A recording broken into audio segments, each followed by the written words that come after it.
जग की स्मृति पट पर अंकित है स्वर्णाक्षरों में जिनके नाम, किए विसर्जन प्राण जिन्होंने राज संपत्ति धन धाम।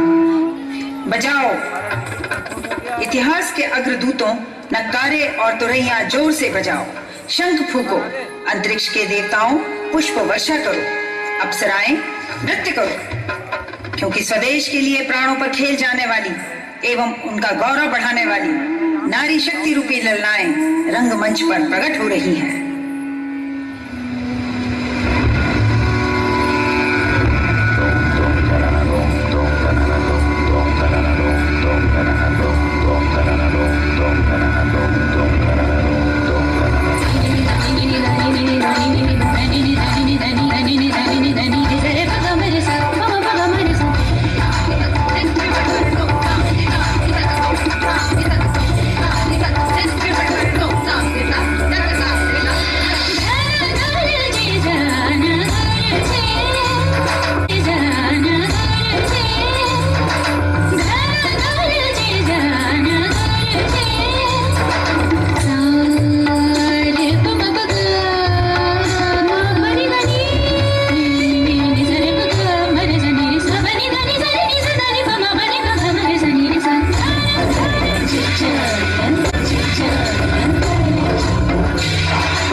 ऋग्वैदिक काल एवं उत्तर वैदिक काल में जिन विदुषी एवं मंत्र सृष्टा नारियों के उल्लेख मिलते हैं, उन्हीं में से एक है गार्गी, जिन्होंने ऋषियों की भांति ऋचाओं की रचना की।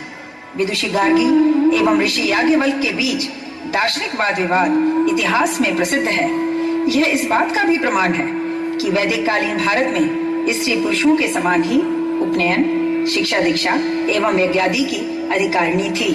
साथ ही वह सभा, समिति एवं विदत में बढ़ चढ़कर हिस्सा लेती थी।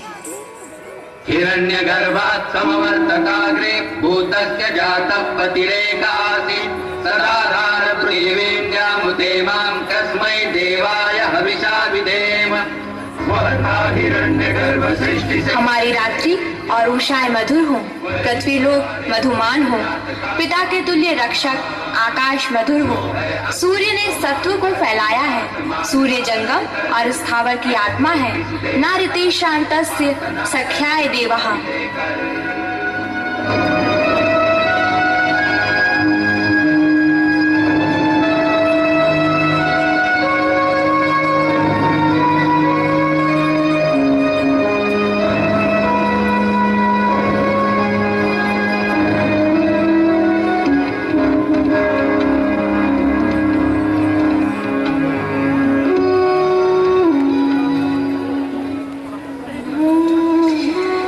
शताब्दी ईसा पूर्व में लिच्छवी वंश के लोग वैशाली पर शासन करते थे। वे सौंदर्य के बड़े उपासक थे। इसी वंश की राज नर्तकी थी आम्रपाली। वह एक कुशल नृत्यांगना थी। उसके अपूर्व सौंदर्य व नृत्य के उपासक दूर दूर तक थे। भगवान बुद्ध की शिक्षा से आम्रपाली ने अपने चित्त और वृत्ति को शुद्ध कर धर्मानुसार जीवन जीने का उदाहरण नारी जगत के सामने रखा।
शिक्षा से अविद्या का अंधकार दूर हो गया है, सभी बेड़ियां टूट गई हैं, तृष्णा का लवलेश भी नहीं रह गया है।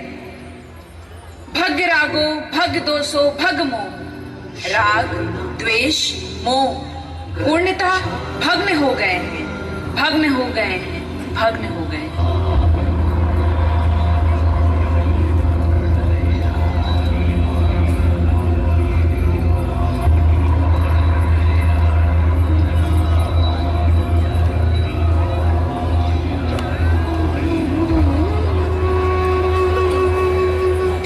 1236 ईस्वी में भारत में तुर्क शासन के इतिहास में पहली बार महिला शासिका रजिया सुल्तान तख्त नशीन हुई। रजिया एक सफल और असाधारण शासिका थी। वीर, कर्मठ, योग्य सैनिक, सेनानायक एवं कूटनीति में दक्ष। इल्तुतमिश के पुत्र अयोग्य थे, अतः उन्होंने रजिया को ही अपना उत्तराधिकारी घोषित किया। उनका यह विचार सच साबित हुआ। तो आइए चलते हैं दिल्ली दरबार, जहां रजिया सुल्तान रूबरू हो रही हैं।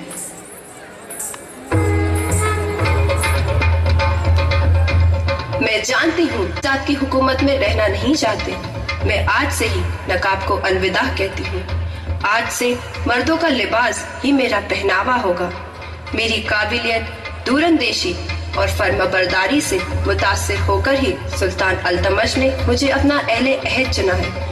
दिल्ली की आबो हवा की यही तो खासियत है कि यहाँ अहले दिल्ली का एतबार नहीं करते।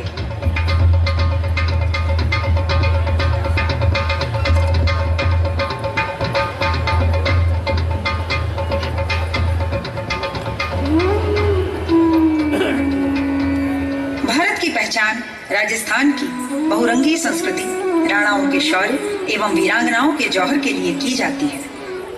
चित्तौड़ के महाराणा सांगा के पुत्र और मेवाड़ के एकमात्र कुलदीपक कुंवर उदय सिंह की रक्षा के लिए अपने पुत्र चंदन की प्राणाहुति देने वाली पन्ना धाय को कौन नहीं जानता।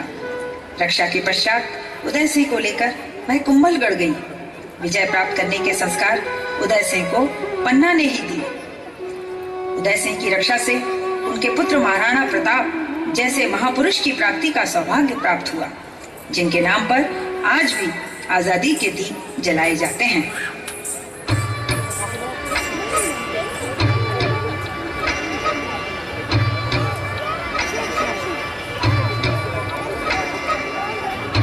यहाँ मेवाड़ में माताएं रणभूमि में मर मिटने के लिए ही पुत्रों को जन्म देती हैं। जैसे मैंने अपने ही हाथों पुत्र को मार डालने के लिए जन्म दिया था। नहीं, पन्ना आज सब कुछ सह लेने के लिए पर्याप्त प्रबल है। मुझे मनोबल की कृपाण और धैर्य की ढाल धारण करनी होगी। अपने पुत्र के बलिदान पर मुझे गर्व है।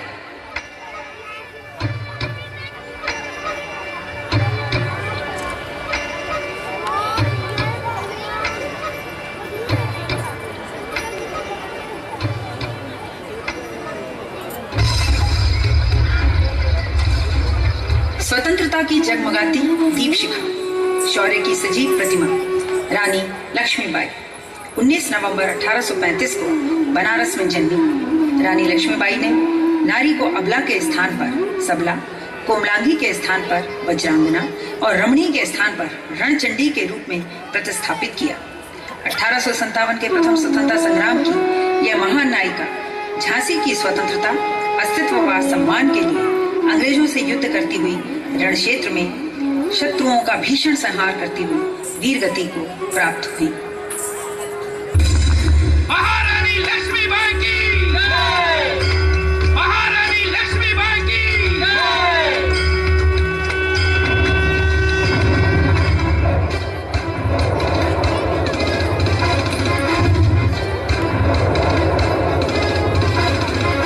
मैं अपनी झांसी नहीं दूंगी। मैंने स्त्रियों की फौज बनाई है। मेरी टुकड़ी का नाम होगा लाल कुर्ती। सुंदर, तुम तलवार संभालो। मुंदर, तुम पल्लव। काशी, तुम लाठी। कमला, तुम तीर कमान। और छलकारी, तुम बंदूक रखो। और वक्त आने पर तोप भी चलाओ। यूरोस को भी तो पता चले कि चूड़ियां धारण करने वाली कोमल कलाइयां जब तलवार धारण करती हैं तो उसकी झनझन से साक्षात भैरवी भी झंझना उठती है। जय भवानी।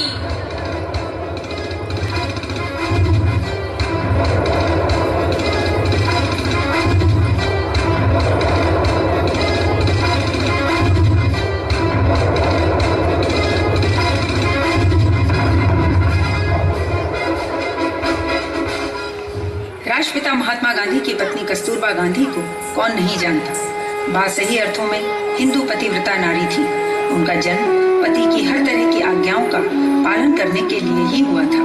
तभी तो बापू ने कहा था कि सभी सम्मान मुझे मिले और मेहनत उसे करनी पड़ी। अगर अपनी पत्नी के बारे में अपने प्रेम और अपनी भावना का वर्णन करूं तो दुनिया की दूसरी किसी भी स्त्री के मुकाबले में मेरी पत्नी मुझ पर ज्यादा असर डालती है। वल्लभ भाई पटेल ने उन्हें अहिंसा की प्रतिमूर्ति बताया। तो आइए सुनते हैं बा का भाषण। वैष्णव जन तो तेने कहिए जे पीड़ पराई जाने रे। वैष्णव जन तो तेने कहिए जे व्यक्तिगत सुख से राष्ट्रीय सुख बड़ा है। बापू ने और उनके साथियों ने सत्य के लिए सरकार के साथ जो लड़ाई ठानी है उसमें हमें उन्हें उत्साह दिलाना चाहिए, मगर वह न माने और सताएं तो हमें सब कुछ सहन कर लेना चाहिए, लेकिन अपनी टेक से नहीं डिगना चाहिए।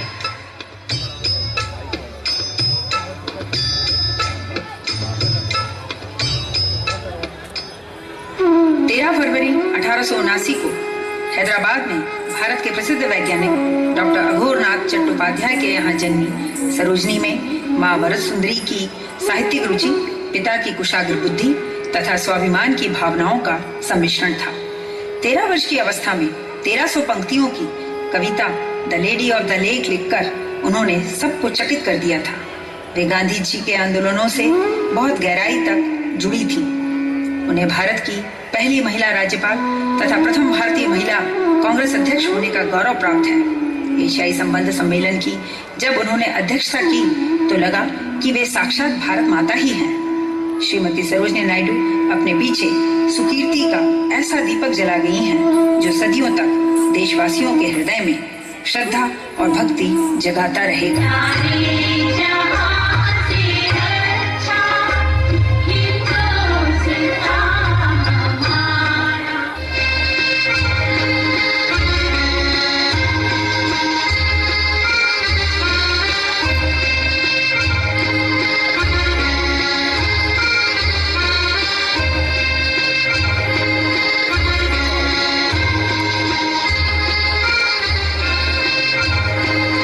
चाहिए क्या तुम्हें हंसते महकते गुलाब की सुगंध, तो राह काटो की करो स्वीकार। देखना है क्या तुम्हें प्रातः के बिंब की हंसती सौंदर्य राशि, तो दूर भगाओ मध्यरात्रि के स्याह काले क्षण। चाहिए क्या तुम्हें स्वर्गानंद स्वतंत्रता का और मधुर फल मुक्ति का, तो फिर अदा करो उसकी कीमत। आजादी को चाहिए दुख वेदना और बलिदान, दे दान दे बलिदान।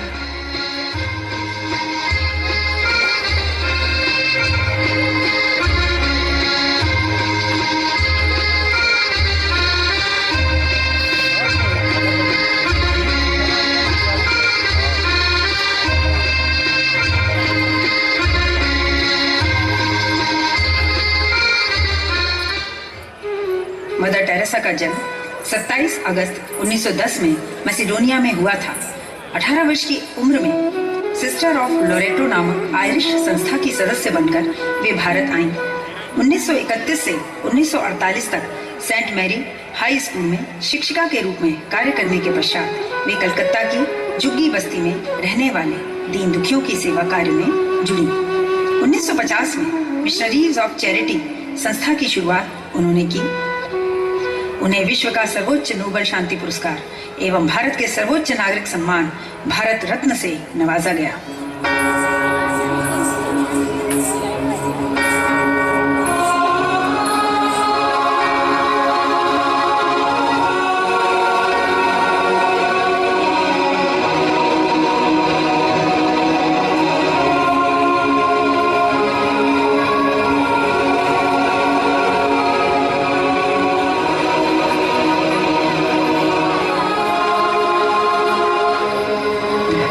First of all, pray.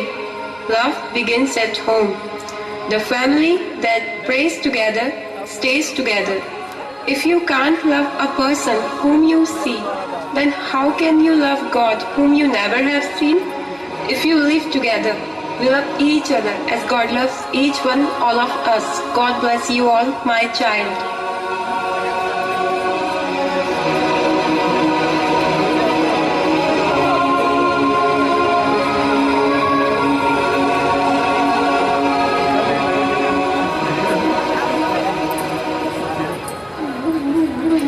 Karnal Haryana में 1961 में एक हिंदू परिवार में कल्पना चावला का जन्म हुआ। पंजाब इंजीनियरिंग कॉलेज से इंजीनियरिंग कर 1982 में वे संयुक्त राज्य अमेरिका चली गईं। अंतरिक्ष यात्री बनने से पूर्व वे नासा में साइंटिस्ट थीं। 1995 में नासा के अंतरिक्ष कोर में वे शामिल हुईं। उनका पहला अंतरिक्ष मिशन अंतरिक्ष शटल कोलंबिया की उड़ान से शुरू हुआ। अंतरिक्ष में उड़ने वाली एवं भारत में जन्मी वे प्रथम महिला थी। कांग्रेशनल अंतरिक्ष पदक, नासा अंतरिक्ष उड़ान पदक एवं नासा विशिष्ट सेवा पदक से भी उन्हें नवाजा गया।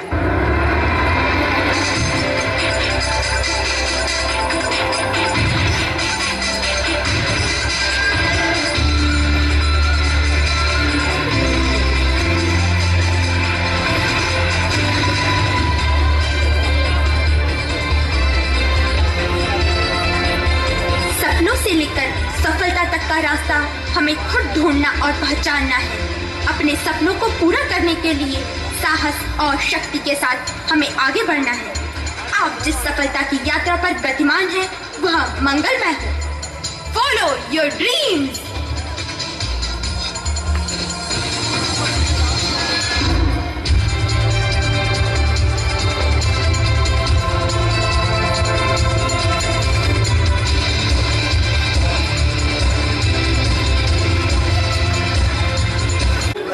अप्रैल 1956 में भिलाई छत्तीसगढ़ में जन्मी तीजन बाई ने पंडवानी गायन की परंपरा में कापालिक शैली की गायिका के रूप में प्रसिद्धि पाई। उन्होंने छत्तीसगढ़ी हिंदी में लिखी महाभारत को कंठस्थ कर लिया। महाभारत में पांडवों से संबंधित अध्यायों में विशेष रूप से द्रौपदी चीरहरण, दुशासन वध एवं महाभारत युद्ध को तीजन बाई ने गायन, वादन एवं अभिनय हेतु चुना। मध्य प्रदेश की प्रसिद्ध थिएटर हस्ती हबीब तनवीर ने उनकी प्रतिभा को सर्वप्रथम परखा। यह उनके जीवन में एक महत्वपूर्ण मोड़ साबित हुआ। इसके बाद से राष्ट्रीय, अंतर्राष्ट्रीय पुरस्कारों की मानो झड़ी लग गई। उन्हें 1988 में पद्मश्री एवं 2003 में पद्म भूषण अवार्ड प्राप्त हो चुके हैं।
इन विभिन्न पात्रों से आपने निस्संदेह प्रेरणा ली होगी।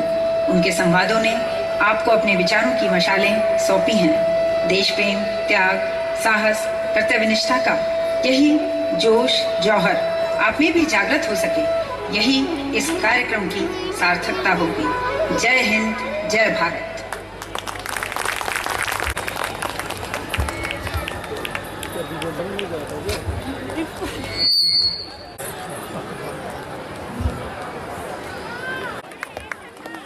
मैत्री महिला समिति द्वारा यह प्रस्तुति थी।